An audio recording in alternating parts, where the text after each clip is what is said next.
Hello, good morning, नमस्कार, सत श्री अकाल, आदाब। मैं आप सभी का परिणाम 2.0 पे हार्दिक स्वागत करता हूं। आई होप आप जहां भी होंगे फाइन एंड शाइन होंगे। तो आज हम बात करने वाले हैं कि what is task analysis. Task analysis होता क्या है, इसके कितने स्टेजेस होते हैं, स्टेजेस कितनी होती हैं, सोर्स कौन कौन से होते हैं। सोर्स के बाद सोर्स को हम आज एग्जांपल्स के थ्रू समझाएंगे कि हम सोर्स को कैसे कैसे डिफ़ाइन कर सकते हैं। फ़्लो चार्ट क्या होता है, टास्क एनालिसिस के फ़्लो चार्ट को कैसे बनाते हैं, इसकी करेक्टरिस्टिक्स क्या होती है, सभी इन चरणों पे हम बात करेंगे। तो स्टार्ट करते हैं कि व्हाट इज़ टास्क एनालिसिस या what is meaning of task analysis. तो कार्य विश्लेषण एक ऐसी प्रविधि है विशेष रूप से क्रियाओं एवं उत्तरदायित्वों।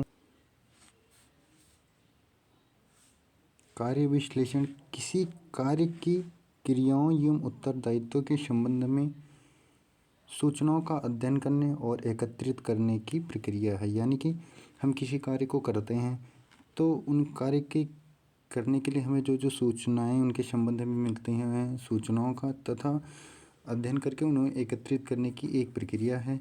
अगर हम इसे साधारण शब्दों में डिफाइन करें तो कहा जा सकता है कि कार्य विश्लेषण सूचनाओं को एकत्रित करने की प्रक्रिया है जो कार्यों का एक औपचारिक एवं विस्तृत निरीक्षण है।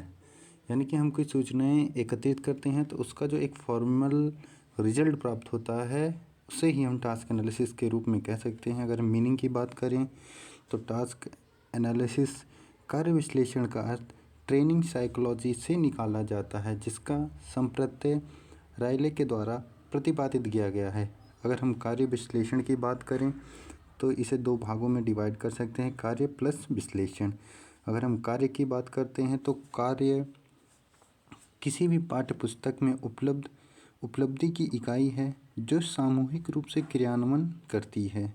और विश्लेषण की बात करें तो कार्यों को हम जिन जिन टुकड़ों में डिवाइड करते हैं उसे ही हम विश्लेषण के रूप में जान सकते हैं।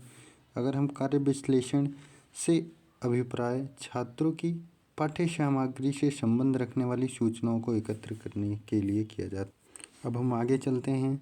अगर हम जो इसके कुछ मनोवैज्ञानिक हुए हैं उनके बारे में बात करें तो इजे मैकार्मिक एक मनोवैज्ञानिक हुआ करते थे जिन्होंने कार्य विश्लेषण को बताया कि कार्य विश्लेषण को कार्य के विषय में सूचना प्राप्त करने के रूप में परिभाषित किया जाता है।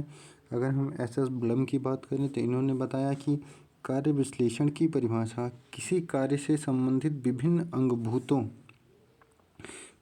अंगभूतों कर्तव्यों, कार्यदशाओं तथा कर्मचारी की व्यक्तिगत पात्रताओं की समुचित अध्ययन के रूप में की जाती है।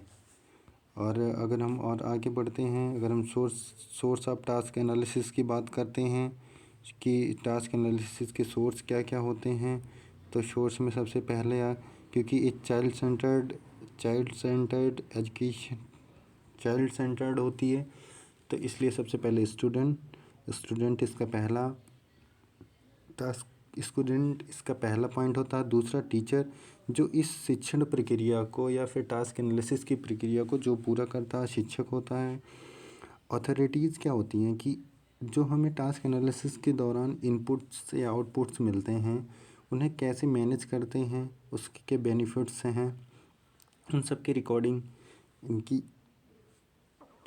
कार्य करते हैं। अगर रीडिंग लर्निंग मटेरियल्स की बात करें तो रीडिंग लर्निंग मटेरियल्स वह होते हैं जो टीचर अपने स्टूडेंट को डिलीवर करता है।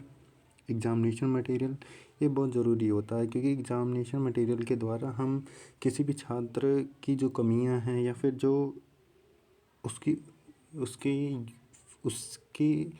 जो रिज़ल्ट है उसे फीडबैक मिलता है, उससे हम डायग्नोसिस करके और बढ़ाया जा सकता है क्या क्या कमी आ रही है, जो कमी आ रही है उसे और कैसे अच्छी तरीके से दूर करते हैं। और क्लाइंट, इसका प्रभाव किस समाज पे पड़ रहा है या फिर यह किसके लिए कार्य किया जा रहा है, इसके रूप में हम जान सकते हैं।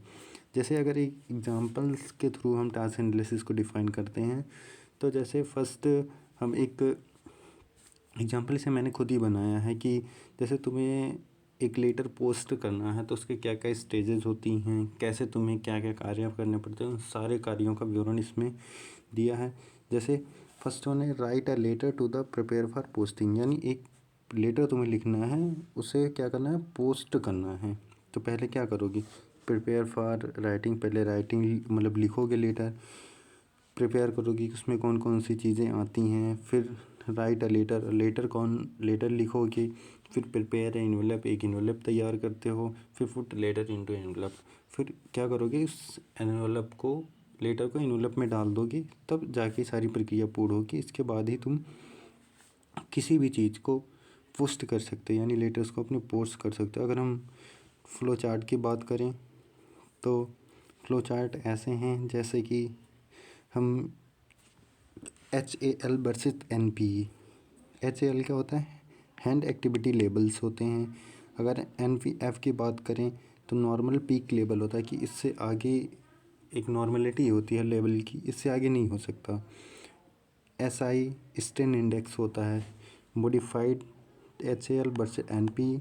फिर दूसरी टाइप तरफ देखेंगे तो SI speed of work versus NPE। तीसरी तरफ अगर हम जाएंगे तो HAL मतलब हैंड एक्टिविटी लेवल, SI मतलब स्ट्रेन इंडेक्स इंटेंसिटी। अब दोनों में डिफरेंसेस देखते हैं तो क्या होगा, डिफरेंसेस फ्रॉम लाइंस, लाइन से क्या डिफरेंस आ रहा है, और रेशियो विथ लाइंस, रेशियो से क्या डिफरेंस आ रहे हैं, इसे हम कंपेयर करेंगे। Compare with I different line, compare with 9 different line. तो एक क्या होता है, एक जॉब लेवल एनालिसिस होता है। इसे हम मैनेजमेंट के क्षेत्र में ज़्यादातर देखने को हमें मिलता है कि क्या क्या इसके स्किल्स होते हैं। जो कार्य विश्लेषण की अगर हम विशेषताओं की बात करें तो पहली विशेषता क्या है, कार्यस्थल, यानी कार्यस्थल का होना बहुत ज़रूरी होता है कार्य विश्लेषण के लिए। फिर कार्य का भौतिक पर्यावरण कैसा हो, वहाँ का इन्वायरमेंट कैसा है। कार्य का संगठनात्मक मतलब कार्य को जो ऑर्गेनाइजर हैं, ऑर्गेनाइज करने वाले हैं, उसका इन्वायरमेंट कैसा है। अगर पॉजिटिव है तो इससे हम अच्छी अच्छी चीज़ें डिफाइन कर सकते हैं। कार्य संबंधी जोखिम, किसी भी कार्य करने में तो जोखिम छिपा ही रहता है।